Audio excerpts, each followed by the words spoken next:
La scène débute à Arlington, au Texas, le stade AT&T, l'un des lieux sportifs les plus spectaculaires jamais construits.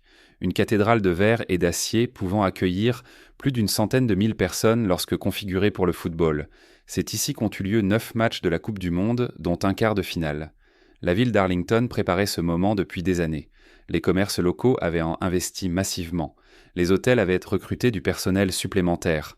Les autorités municipales avaient engagé des ressources et planifié leurs infrastructures autour d'une hypothèse centrale, que 9 matchs de la Coupe du Monde déclencheraient une vague soutenue et puissante de visiteurs et d'activités économiques sans précédent pour la région.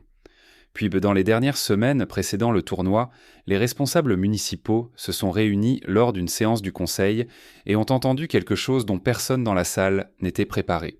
Plus de 350 000 billets pour les matchs au stade AT&T restaient invendus. Ce n'était pas une petite poignée. Ce n'était pas un déficit maîtrisable que les organisateurs pourraient absorber discrètement en toute confiance. 350 000 places réparties sur 9 matchs et personne ne les avait achetées. Le directeur général adjoint d'Arlington a présenté le tableau complet de façon encore plus crue au conseil. Environ 700 000 billets étaient disponibles pour les matchs du stade. Entre 35 et 50% de ces billets avaient été vendus au moment où le rapport a été livré. Au bas de cette fourchette, près de la moitié de chaque billet pour chaque match de la Coupe du Monde à Dallas était encore en stock, dans un stade que le monde entier devait remplir jusqu'au balcon. Ce chiffre unique, 350 000 billets invendus dans une seule ville, révèle quelque chose sur ce tournoi que la machine promotionnelle de la FIFA a constamment eu du mal à reconnaître. Et lorsqu'on le place à côté de tout le reste qui s'est produit, les chiffres du marché de la revente, le comportement sur la plateforme officielle de billetterie de l'organisme, les enquêtes de taux d'occupation hôtelière et la séquence remarquable d'événements qui s'est déroulée dans les jours précédant l'ouverture du tournoi. Le tableau qui en ressort est l'un des écarts les plus significatifs entre les attentes institutionnelles et la réalité mesurable dans toute l'histoire de la Coupe du Monde. Alors que se passe-t-il réellement ? Commençons par l'Angleterre.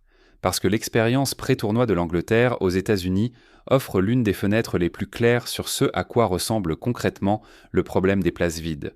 Le 6 juin, 5 jours avant l'ouverture officielle du tournoi, l'Angleterre a disputé un match de préparation contre la Nouvelle-Zélande au Raymond James Stadium de Tampa. Il s'agit d'un stade de 69 000 places, l'une des plus grandes capacités sportives d'Amérique du Nord.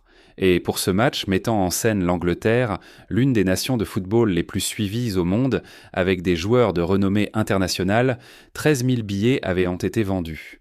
13 000 dans un stade de 69 000 places. Cela signifie que plus de 50 000 places étaient vides. Plus de 50 000 sièges vides pour un match de l'Angleterre dans une ville américaine à 5 jours du début de la Coupe du Monde. La comparaison qui s'impose est ce qui se passe quand l'Angleterre joue à domicile. 80 000 supporters ont rempli Wembley en mars pour assister à un match amical contre l'Uruguay et le Japon, créant exactement l'atmosphère et le bruit qui donnent à ces rencontres leur sens et leurs souvenirs.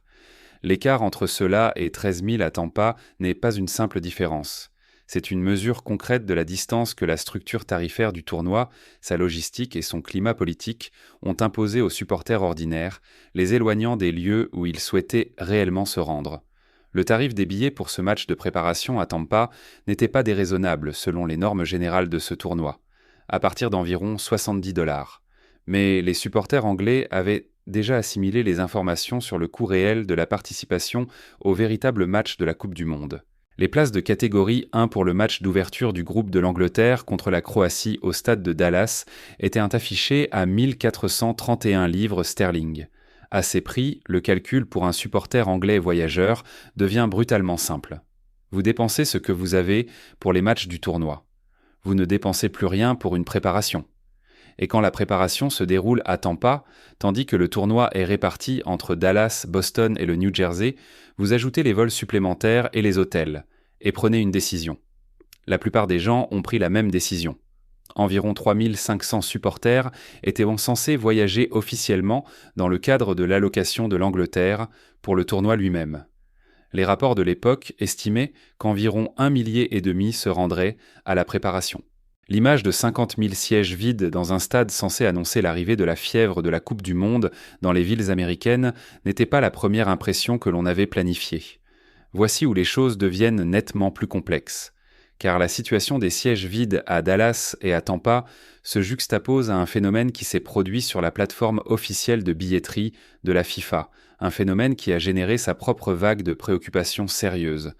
Des analystes qui suivent les inventaires de billets pour les grands événements sportifs ont observé qu'environ 74 000 billets étaient disponibles via la plateforme officielle dans les jours précédant le tournoi. Puis, entre deux observations, ce chiffre a chuté brusquement à 44 000, puis est tombé en dessous de 30 000, en peu de temps, sans aucune explication de la part de la FIFA. Le fondateur du service de suivi qui surveillait ces données a été direct sur ce que les chiffres montraient. Il n'existait aucun scénario plausible, a-t-il déclaré, où cette chute aurait été causée par des fans qui auraient soudainement acheté 40 000 billets. Quelque chose d'autre s'était produit. Parmi les analystes et les supporters, deux théories circulaient. Soit les billets avaient été discrètement redirigés vers des sponsors, des partenaires corporatifs ou d'autres parties et retirés de la disponibilité publique. Soit l'inventaire avait été délibérément rendu moins visible afin de gérer la perception publique de la demande. La FIFA n'a rien répondu. Les billets ont simplement disparu de la vue et leur disparition dans la semaine précédant l'ouverture du tournoi est devenue l'un des aspects les plus débattus et contestés de toute la période pré-tournoi. Les procureurs généraux de New York et du New Jersey, dont l'enquête officielle sur les pratiques de billetterie de la FIFA était déjà en cours avant le premier coup de sifflet, avaient identifié exactement ce type de comportement comme une préoccupation spécifique. Leurs assignations citaient des allégations d'une rareté artificielle, la gestion délibérée de l'inventaire visible des billets de manière à créer de fausses impressions sur ce qui est réellement disponible pour le public. La procureure générale de New York, Letitia James, et la procureure générale du New Jersey, Jennifer Davenport, ont formellement assigné la FIFA dans le cadre d'une enquête conjointe sur les pratiques de billetterie pour les 8 matchs du MetLife Stadium, y compris la finale de la Coupe du Monde. La disparition soudaine de 40 000 billets représente-t-elle exactement le type de pratique visée par leur enquête, reste l'une des questions que l'enquête examinera. Le silence de la FIFA à un moment où la transparence était précisément ce que les supporters et les enquêteurs réclamaient était en soi un choix révélateur. C'est ici que les choses prennent une tournure. Car dans cet environnement de places invendues à Dallas, de lieux de préparation presque vides à Tampa et d'inventaires mystérieusement évaporés de la plateforme officielle, un épisode est arrivé qui a été simultanément absurde et profondément révélateur. Environ 60 supporters de football ont découvert via le site même de la FIFA qu'ils avaient, d'une façon ou d'une autre, acheté des billets pour la Coupe du Monde pour rien. $0. Ils ont complété le processus de paiement, reçu la confirmation de leur achat, et le total facturé était nul. Pendant un bref instant extraordinaire, environ 60 personnes venaient d'obtenir la meilleure affaire de l'histoire de la Coupe du Monde. Puis, la FIFA les a contactés. Le 3 juin, l'organe directeur a envoyé à chaque supporter concerné un courriel. Il expliquait qu'une erreur de paiement avait entraîné l'allocation de leurs billets sans frais en raison d'un problème de paiement antérieur pendant le processus. La FIFA a déclaré regretter le désagrément. Elle les a également informés que leurs billets restaient réservés, mais qu'ils disposaient exactement de 7 jours pour régler le prix correct complet, sous peine de perdre leur place définitivement. Réfléchissez soigneusement à ce que cette séquence d'événements communique réellement aux personnes qui l'ont vécu.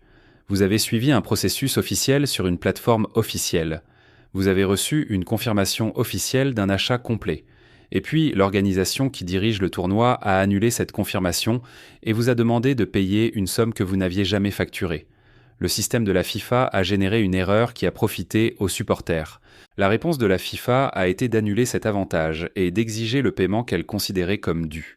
La déclaration de la FIFA décrivait les billets comme ayant été attribués sans frais à cause d'un problème de paiement antérieur et indiquait que le tarif correct serait désormais appliqué. Cet épisode a eu un impact particulier compte tenu de ce qui se passait simultanément sur le marché de la revente. Au même moment où la FIFA poursuivait 60 supporters pour des billets que sa propre plateforme avait facturés à 0 à cause d'une erreur, des annonces de revente pour la finale de la Coupe du Monde apparaissaient sur les plateformes officielles à 2 299 998 $ et 85 cents par billet. Pas 2 000, pas 20 000. Plus de 2 millions de dollars par siège, pour 4 places côte à côte derrière le but au MetLife Stadium du New Jersey. Le contraste entre un organisme dirigeant qui poursuit agressivement 60 supporters ordinaires à cause d'un bug et un marché de revente où les billets finaux sont affichés à des prix complètement inaccessibles à toute la population, sauf la fraction la plus minuscule, capture quelque chose de réel et d'important sur l'économie de ce tournoi. Mais voici le point plus profond. Ces deux éléments, le bug et les prix astronomiques de revente, ne sont pas des échecs séparés et déconnectés du système de billetterie. Ils sont tous deux le produit de la même structure sous-jacente. La FIFA a introduit la tarification dynamique à la Coupe du Monde pour la première fois lors de ce tournoi.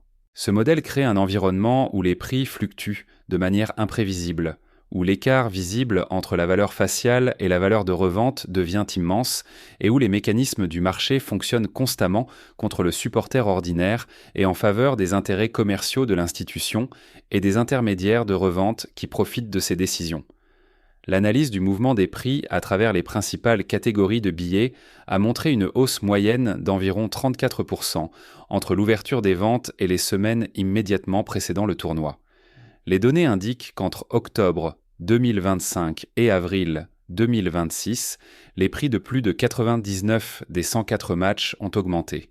Les supporters qui avaient les budgétés en fonction des prix vus lors de leur première visite ont trouvé ces mêmes prix nettement plus élevés lorsqu'ils sont revenus finaliser leur achat. Le modèle de tarification dynamique, introduit ici pour la première fois, a fonctionné exactement comme le prévoyaient ses critiques, non pas dans l'intérêt des fans, mais contre eux. L'enquête du procureur général a souligné le mécanisme spécifique par lequel les fans ont été trompés. Après que des millions de supporters aient déjà sécurisé ce qu'ils croyaient être leur place, les organisateurs auraient modifié les plans de stade en introduisant une nouvelle catégorie premium frontale au sein de ces zones existantes. En d'autres termes, la carte des sièges a changé après que les gens feintaient déjà acheter. Un supporter de Dallas aurait payé 860 $ pour ce qui semblait être des places solides au niveau moyen, pour découvrir que ces sièges se trouvaient près du sommet du stade. Lorsque la FIFA n'a pas répondu, sa compagnie de cartes de crédit a ouvert une enquête et a émis un remboursement. Les supporters européens n'ont pas été épargnés non plus. Une coalition de groupes de supporters représentant 5 nations, avec une organisation de défense des consommateurs, a déposé une plainte officielle auprès de la Commission européenne accusant la FIFA d'imposer des prix excessifs et des conditions d'achat opaques à travers le tableau. Football Supporters Europe a soutenu que la FIFA avait exploité sa position dominante sur le marché pour extraire des prix à des niveaux qui excluaient effectivement les fans que le jeu est censé servir. Pour un individu assistant à un match par tour sur 8 tours, les coûts des billets allaient en environ 5 200 livres à plus de 12 000 livres à la catégorie la plus élevée. Ce ne sont pas des chiffres incidentels. Ce sont les prix d'une exclusion structurelle. La situation de revente a également généré un épisode distinct qui coupe à travers le récit habituel des billets chers et rares. Pour certains matchs de phase de groupe, les rencontres moins médiatisées qui n'avaient pas suscité un large intérêt public, les prix de revente ont fortement baissé. Un match est tombé en dessous de 100 $ sur le marché secondaire. Plusieurs autres ont affiché des centaines, voire des milliers de places disponibles à des prix inférieurs à la valeur faciale. Dans certaines villes et pour certains matchs, le tournoi qui s'était vanté d'une demande sans précédent était visiblement surapprovisionné par rapport au nombre d'acheteurs prêts à payer le prix demandé. Des experts qui étudient le comportement des consommateurs sur les marchés d'événements sportifs ont pointé le modèle de tarification dynamique comme un facteur direct de cette volatilité. Parce que si les supporters savent que les prix peuvent baisser, comme ils l'ont clairement fait lors de la Coupe du Monde des clubs de l'été dernier, où les places ont finalement été offertes dans les derniers jours avant les matchs, le comportement rationnel consiste simplement à attendre, à retenir, à voir si le prix chute avant de s'engager. Ce schéma de comportement, multiplié par des dizaines de milliers d'acheteurs potentiels, produit directement le type de demande lente en amont et de fluctuation de prix de dernière minute que le tournoi a connu. Le modèle qui était censé extraire la valeur commerciale maximale de chaque place dans certains marchés a réalisé exactement le contraire. Il a freiné les achats précoces, créé des problèmes visibles d'inventaire et miné la confiance globale dans l'attrait du tournoi. La réponse du chef du gouvernement américain a ajouté une dimension que peu avaient anticipée. Le président Trump, figure généralement peu associée à la sympathie envers les supporters internationaux de football, a critiqué publiquement la tarification des billets de la FIFA, la qualifiant de prédatrice et ciblant directement les pratiques commerciales de l'organisation dans le cadre d'un tournoi organisé sur son territoire. Quand l'homme qui avait décerné un prix de la paix au président de la FIFA lors de la cérémonie du tirage au sort de la Coupe du Monde attaque publiquement la même organisation sur sa politique tarifaire, le signal quant à la distance à laquelle le sentiment public s'est déplacé est indéniable. Voici quelque chose qui mérite réflexion. Que vous souvenez-vous réellement de la dernière fois où vous avez regardé un match de Coupe du Monde dans un stade qui n'était pas plein ? Cela change l'atmosphère de façon immédiatement visible et immédiatement ressentie. Le football à ce niveau puise une énorme partie de sa puissance dans le bruit collectif et l'énergie d'une foule à pleine capacité. Les moments qui définissent un tournoi, le but qui fait taire 60 000 personnes ou le but qui les fait exploser, sont créés par la foule autant que par le joueur qui le marque. Quand d'importantes parties de cette foule manquent, quelque chose d'essentiel est absent. Pas du football lui-même, mais de l'expérience vécue du football. Et cette expérience, celle que les supporters parcourent des milliers de kilomètres et dépensent des milliers de dollars pour accéder, devient fondamentalement différente quand la moitié des places autour de vous restent vides. La comparaison historique qui importe le plus ici est la Coupe du Monde des clubs organisée aux États-Unis l'été dernier comme répétition délibérée pour ce tournoi. Cette compétition a produit des images largement diffusées, des sections vides dans des stades censés démontrer la préparation du football nord-américain pour le jeu mondial. À Atlanta, un match a attiré moins de 25 000 spectateurs dans un stade de plus de 70 000 places. Le modèle tarifaire qui avait éloigné les supporters de ce plus petit tournoi était, dans toutes ses caractéristiques essentielles, le même modèle appliqué à ce plus grand. Les leçons étaient clairement visibles. Quels que soient encore les ajustements apportés en réponse, ils se sont avérés insuffisants pour empêcher un schéma similaire d'émerger autour de l'événement principal. Ce qui se passe ensuite est la véritable question ouverte, parce que le tournoi est maintenant en cours et le football crée son propre élan. Les supporters occasionnels qui attendaient que la compétition devienne réelle avant de s'engager peuvent maintenant se mobiliser.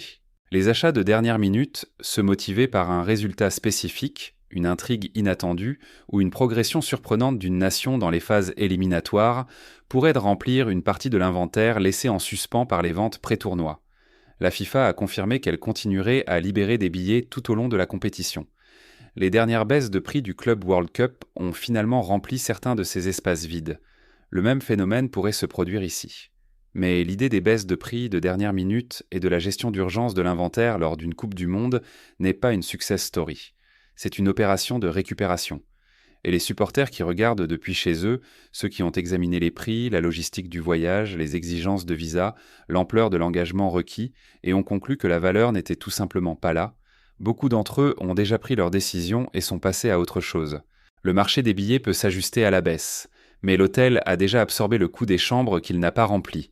La ville a déjà planifié autour du nombre de visiteurs qu'elle n'a pas reçus. Les opérations de récupération ont des limites réelles. Ce que ce tournoi démontrera finalement sur la relation entre la stratégie tarifaire et la présence des supporters sera étudié attentivement par tous ceux qui organisent de grands événements sportifs pendant des années. Parce que la Coupe du Monde 2026 a appliqué le modèle de billetterie le plus commercialement agressif de toute l'histoire de la compétition. Elle a introduit la tarification dynamique pour la première fois. Elle a fixé des prix faciaux à des niveaux qui ont placé des parties significatives du tournoi hors de portée des supporters ordinaires, tant dans les nations hôtes que dans les pays dont les équipes étaient en compétition. Elle a généré un bug de plateforme qui a offert à 60 personnes des billets gratuits, puis a exigé le paiement de ces billets dans les 7 jours. Elle a permis aux billets finaux d'apparaître sur sa propre plateforme officielle de revente à plus de 2 millions de dollars par siège. Et elle a observé 350 000 billets à Dallas rester invendus dans les dernières semaines de préparation, tandis qu'un stade à Tampa se préparait à accueillir un match de préparation de l'Angleterre avec plus de places vides que occupées. Ce ne sont pas des échecs isolés de décisions individuelles. Ce sont le produit cumulé d'une stratégie commerciale qui a traité la Coupe du Monde principalement comme une opportunité d'extraction plutôt que comme une célébration. Et les places vides, celles de Dallas, de Tampa, des listes de revente qui ont perduré jusqu'au premier jour du tournoi, sont la réponse visible du marché à cette stratégie. Elles sont la réponse à la question de savoir si la FIFA est allée trop loin. Les preuves sur le terrain suggèrent qu'elle l'a fait.